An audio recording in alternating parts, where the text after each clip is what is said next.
Orang banyak pengen hidup yang aman, tapi tahu nggak? Yang paling seru itu justru hidup sebagai perintis. Nggak ada yang nunjukin arah, nggak ada yang ngejamin hasil, tapi justru itu letak asik. Do you respect more if they're self-made gitu? Kan lu udah ketemu orang-orang yang kaya banget lah. Oke. Do you respect more if people are self-made? Pasti.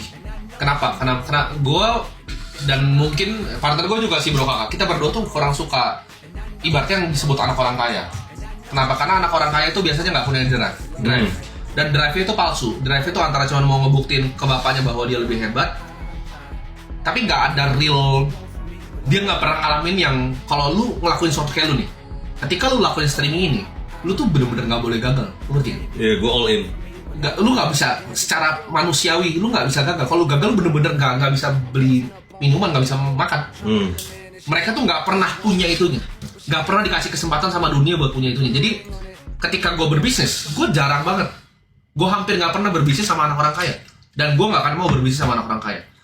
Karena drive-nya belum ketes sama. Satu, drive belum ketes. Ada yang bilang juga, tapi kan anak-anak orang kaya belum tentu bapaknya tuh kaya terus. Kenapa? Karena gini, even Vanderbilt kaya banget kan keluarganya, hancur generasi ketiga. Even Rockefeller pun generasi yang turunan 4 ini udah mulai goyang. Turunan 4 ini udah goyang keluarganya. Hartanya udah turun 99% dengan foundation dan semua. Kenapa? Karena dunia berubah cepat. Apalagi sekarang.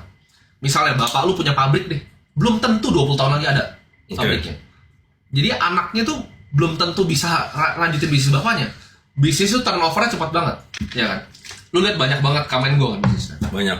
Nah ini menurut gue sulit gitu loh. Kalau misalnya anaknya nggak punya drive-nya sendiri, dia cuma bergantung sama bapaknya, coba ini, coba itu, coba ini, coba itu.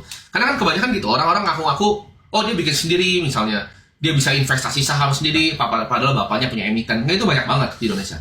Jadi ya, gue percaya gue tuh cocoknya sama orang yang benar-benar bikin dari nol. Kayak misalnya Bro Kakak, benar-benar orang dari Blitar, dari Malang, fokus sendiri. Atau misalnya partner-partner gue yang di Holy Wings, itu semua. Bang Ferry Irwandi misalnya juga self-made. Bang Ferry bikin uangnya sendiri, gua tahu bikin uangnya dari mana. Partner-partner gua kayak misalnya Ivan, dia dari Toli-Toli, dia fotoin ke gua rumahnya dulu gitu. Bisa sampai sekarang bikin Holy Wings, itu something yang gua bisa respect. Tapi kalau lu bilang kayak oke, bokap gua ini punya emiten, terus gua begini, mati aja lah.